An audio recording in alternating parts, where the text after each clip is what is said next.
지수가 하루하루 지금 연일 굉장히 1번 피로도를 높이고 있다. 그리고 저는 이제 한간에서 나오는 이 증시 전망에 대해서 피로도가 높다. 특히 이제 셀트리온을 포함한 지수 주도주들의 이제 실태가 그렇게 나온다라고 보고 있는데 어, 저는 좀 다른 의견을 제시하겠습니다. 일단에 있어서는 주식시장에서 가장 싫어하는 것은 이제 불확실성인데 그 불확실성이 현재 작동하고 있으며 지수에 작동하고 있고 특히나 이제 그 변동성은 휴장일, 즉 예를 들어서 공휴일, 토일 이런 때를 맞이해서 더 급격한 어떤 이제 액션을 보여주는 그런 면모를 보이고 있다라고 말씀을 드리겠습니다. 그러므로 해서 이제 출렁거리면서 갈 것이다. 그렇게 일단은 보고 있고요. 이 지수 반등이 이제 언제 일어날 것이냐? 이것은 사실 그 누구도 알 수 없습니다. 그 누구도 워렌 버핏도 알 수 없습니다. 예. 그런 부분에 있어서 자 그렇다면 그 워렌 버핏도 알 수 없는 그런 지수를 가지고 워렌 버핏은 어떻게 그 돈을 벌어가고 있을까? 그것에 견주어 보자면 그것은 해안이라고 볼 수 있겠죠. 예. 그 해안이란 저는 이렇게 단 네 글자로 표현을 하겠습니다. 타산지석. 자, 지금 요전 주가들 이렇게 보이시죠? 어떻습니까? 돈을 이제 운영의 묘를 발휘하는 부분은 아주 큰 돈을 벌었을 것이고요. 그리고 특히 이제 나 머리 쓰는 거 복잡한 거 싫어 이러시는 분들 묵직하게 자 1번 이제 힌트를 내겠습니다. 자 사고팔고를 자주 하는 사람 1번 그리고 듬직하게 들고 가는 사람 1번.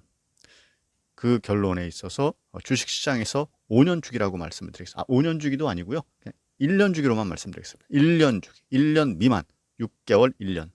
자, 그런 방법으로 포지션을 취해갔을 때 이 포지션이라는 것이 어마어마하게 중요한 부분입니다. 포지션. 그 포지션으로 가져갔을 때 과연 누가 더 큰 수익을 올릴 것인가?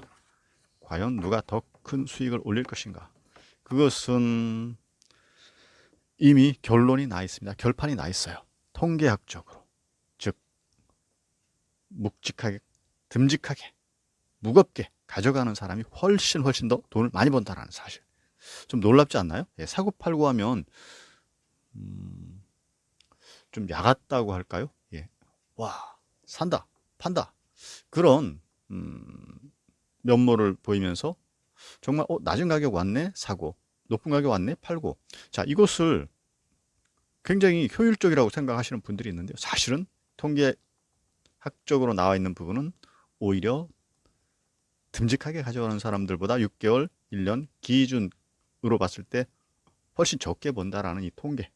그러므로 해서 워렌 버핏의 법칙이 성공한다라는 이런 예, 이런 예들이고요. 지금 이제 주가가 이제 저는 이제 충격파를 불안정성 그 부분으로 인해서 주가가 요동을 치고 있는데 저는 이제 개인적으로 이런 부분, 이런 시황, 이런 현재 포지션이 기회다. 즉, 이제 끌고 나가는 데 있어서 일희일비한다라면, 일단 심리적으로 좋지 않죠. 예, 심리적으로 끌려다니는 결과. 그런 부분에 있어서 정말 어떻게 보면 멀리 나갈 수 없다. 멀리 나갈 수 없다라는 부분 꼭 명심하셔야 된다라는 부분입니다. 자, 일단 아시아 관련 동향에서 지금 다음 주 이제 셀트 헬스케어 제약 어떻게 될 것인지 같이 한번 알아보시겠습니다. 일단 그것에 뒷받침이 되는 부분에 있어 사실상의 지표, 셀트리온보다 더 확실한 지표가 되는 부분을 설정을 해서 그 부분에 대한 분석을 드리고 어떻게 될 것인가 그 차트 흐름이 그 부분을 말씀드리면 감이 오실 거예요. 감이 온다라는 부분. 자, 어떤 감이냐? 즉 셀트리온이 보인다라는 부분이죠. 이거 사실 굉장히 놀라운 부분인데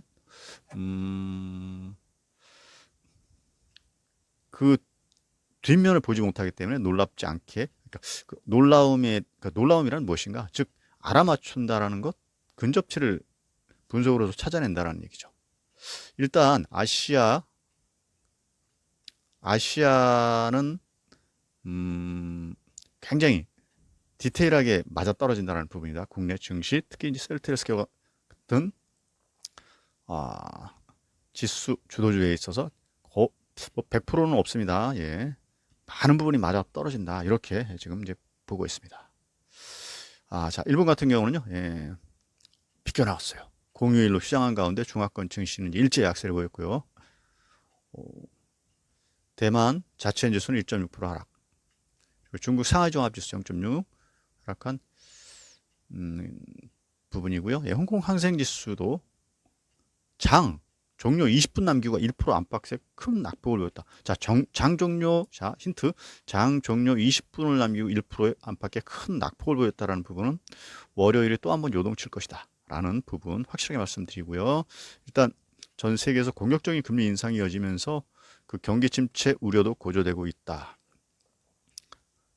지금 FED 이제 미 연방준비제도가 세 번째 자이언트 스텝 단 한 번에 0.75포인트 금리 인상을 밟은 가운데 자 스위스와 노르웨이가 0.75, 0.65 금리 인상 단행했어요. 영란은행도 금리를 올리고 있고 세계중앙은행은 물가 억제를 위해 잇따라 고강도 긴축에 나서고 있다라는 네 이러한 가운데 이제 새로운 괄목할 만한 이제 보도 리서치가 나오고 있다. 예, 새로운 괄목할 만한 보도 리서치. 자, 바이오시밀러 수익성 개선이 관건인데 셀트리온이 주목을 받고 있다. 이런 보도, 분석, 리서치가 나오고 있습니다. 그 부분에 있어서 저는 이제 상당히 예의주시하고 있다라는 부분 말씀드리겠습니다. 지금 그것이 왜 중요할까요? 예. 지금 이제 셀트리온 같은 경우 그 가능성에서 가장 저는 이제 키를 가지고 있다라고 지금 생각을 하는 바인데요. 지금 한국투자증권 분석에 의하면 지금 미국 바이오시밀러 시장에서 수익성 개선이 가능한 기업에 주목해야 한다. 이렇게 지금 분석 리포트를 내고 있습니다. 한국투자증권. 자, 원가율 개선을 실적으로 보여준 셀트리온의 매수를 추천했습니다. 셀트리온의 매수를, 그러니까 원가율 개선을 실적으로 보여준 셀트리온의 이제 매수를 자, 했다라는 부분. 이 주목할 만한 부분이죠. 매수해야 된다, 강력. 제가 말씀드렸듯이 이제 지금 기회다라는 부분입니다. 기회다라는 부분. 지금 가치주로서 지금이 가장 영향성 지금 가지고 있다라는 부분. 일단 지금 미국 바이오시밀러는 오리지널 의약품 시장을 이제 빠르게 잠식하고 있고요. 자, 지금 불과 몇 년 만에 지금 이제 베바시주맙과 트라스투주맙 바이오시밀러는 출시 3년 만에 79% 무려 80%를 점유했다라는 분석. 자, 감이 오시지 않나요? 예, 정말 자, 뭐 한 2, 3년 만에 지금 만으로 2, 3년 만에 이렇게 80%를 점유했다라는 것이 좀 어마어마하다라고 지금 저는 이제 분석을 하고 있고요. 자, 위혜주 연구원은요, 바이오시밀러 점유율 상승은 저렴한 약가에서 기인한다. 그러면서 바이오시밀러의 인수 가격, 도매 인수 가격, 즉 WAC는 오리지널 약물 대비 평균 15에서 37% 낮게 책정돼 가격 경쟁에서 우위를 보인다. 자, 저도 오늘 사실 이제 병원에서 이제 처방을 받아서 약국에서 약을 지었는데요. 그 약이 없대요. 그러면 이게 어떻게 보면 약국의 농간일 수도 있고 아닐 수도 있는데, 그런데 만약에 이제 약국에서 나쁜 마음만 먹는다면 그렇게 할 수 있겠다라는 부분. 자, 어떤 부분인가? 그 제약회사에 약이 없는데 다른 회사에 똑같은 성분의 약을 넣어서 만들어 주겠다라는 거예요.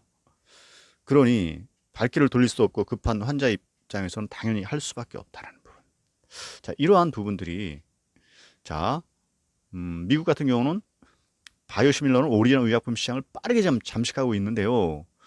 자, 지금 뭐 베바시주맙, 트라스투주맙 이것 같은 경우는 이제 2019년 출시됐는데 출시 지금 이제 3년 됐죠? 80%, 79%를 점유했다는 설명인 것이죠. 자, 약물 대비 평균 15%에서 37% 낮게 책정되어 있다는 부분이죠. 도매 가격조차도. 그러니 소매 가격은 더더욱 크게 가격대가 벌어질 수밖에 없다라는 부분. 놀랍지 않나요? 자, 감오시죠? 지금 예. 한국투자증권 자 지금 미국 세계 글로벌 시장에서 수익성 개선이 가능한 기업에 주목해야 한다고 분석을 했고요. 원가율 개선을 실적으로 보여준 셀트리온 매수 추천. 자, 감 팍팍 오시지 않나요? 지금이 기회인 이유 확실하게 말씀드리겠습니다. 기대해 보시자고. 화이팅입니다.